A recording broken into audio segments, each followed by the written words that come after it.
But let's move on to the next corporate conversation. KFin technology is in focus as SEBI has approved the new norms around mutual fund expense ratios. We have with us Vivek Mathur, CFO of KFin Technologies, joining in. Mr. Mathur, beginning this conversation with the big SEBI announcement, a reduction in the caps of MF expense ratios. Now, with the change in the calculation of TER, it negatively impacts, say, AMCs. And there is a possibility that AMC will pass on this burden to distributors and RTAs like you. Now, in your business, you are a duopoly. It's CAMS and KFin Tech as the major players. How will you avoid a margin squeeze? And have you had any conversation? Do you think AMCs will pass on the burden to you? Yeah, good morning. Thank you for hosting. While there is not much of an impact on the AMCs with the final guidelines or the regulations which have come in. So, whatever the impact is, what we hear is that AMCs should be able to absorb it within their system. And we don't expect this to be passed on to us. There is no discussion with any of the AMCs or anyone has approached us so far in terms of, cutting down on the RTA charges. So I think it is more or less something which they should be able to manage. And that's what we are getting to hear. So I hope the competition is also listening the same. Okay. So, no, while I take your point, there is not going to be a material impact on the AMC margins. There will be a slight impact. But in your understanding, they will absorb it, whatever hit there is on profitability, if at all, and not pass it on to you. Your margins should remain protected and insulated. So what is the outlook on margins? So currently, you're about 40-45%. It's declined compared to the prior year. What is your own outlook on margins? So we maintain the guidance of 40 to 45%. 45% is when the markets are good, mark-to-market gains are there. On a steady state basis, it will be in the range of 40-42%. As we have just now in the process of integrating the new acquisition that we did, which is Ascent Fund Services, where we acquired majority stake of 51%. That company is relatively new, just achieved break-even. So when we consolidate in this quarter, Q3, you will see slight impact on overall margin, but it won't go below 40%. So we maintain the guidance of 40 to 45%. Each passing year, the margins should improve for Ascent, and therefore we will still be operating at least for the next 3 years in the range of 40 to 45%. We haven't changed that guidance since we got listed. So 40 to 45% margins is what you will continue to chase and track. What about the IPO market, sir? I mean, it's been in such a boom in 2025. I'm not sure if it's going to be as robust in 26. Just tell us the interplay here. And what is this absolute IPO frenzy? I mean, 3, 4, sometimes in a week. What will this mean for you in terms of the third quarter performance? And are you expecting Q4 and beyond to be as good?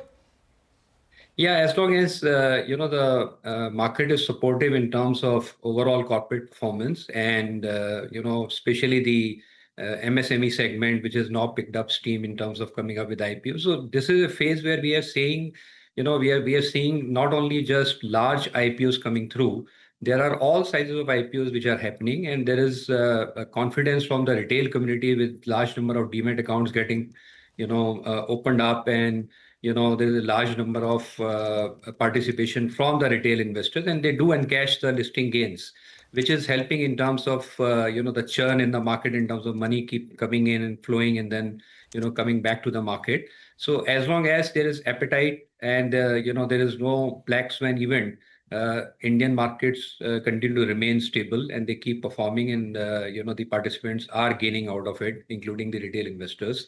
The domestic institutional investors have been sitting on cash, and they have been deploying that either through direct or through mutual funds. So overall market sentiment remains buoyant, and you don't expect abnormal gains, but there are a good amount of IPOs that we do expect to come in Q3 and balance of Q3 and Q4.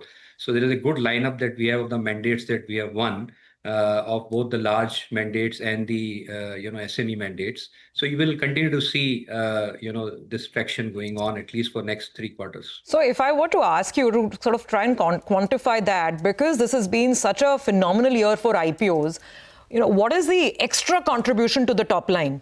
Perhaps because the IPO itself is turning out to be a very, very strong and dominant revenue stream, isn't it?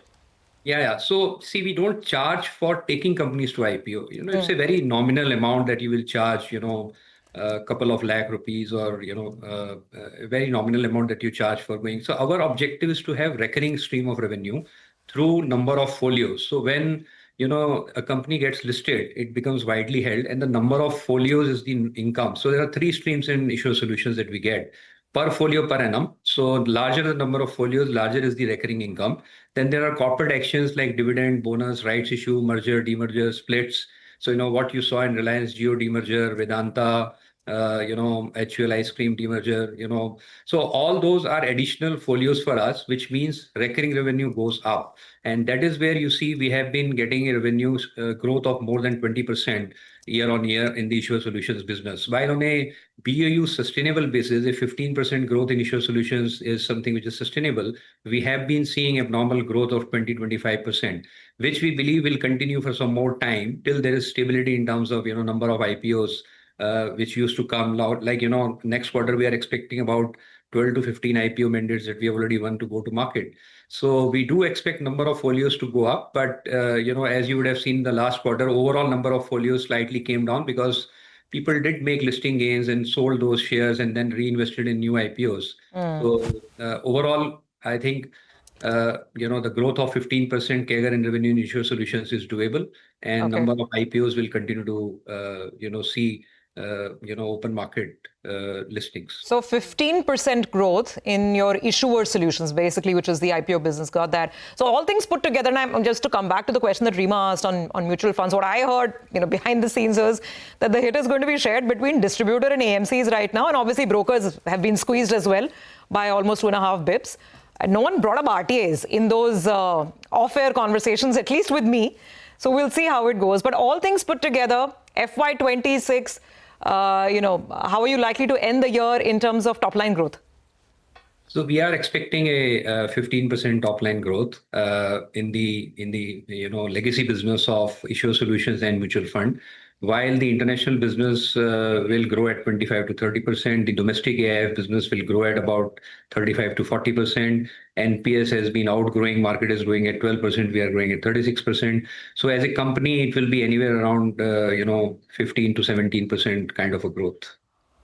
Okay, we'll leave the conversation here. Thank you very much for joining in. 15-17% on the top line, margins between 40 to 45%.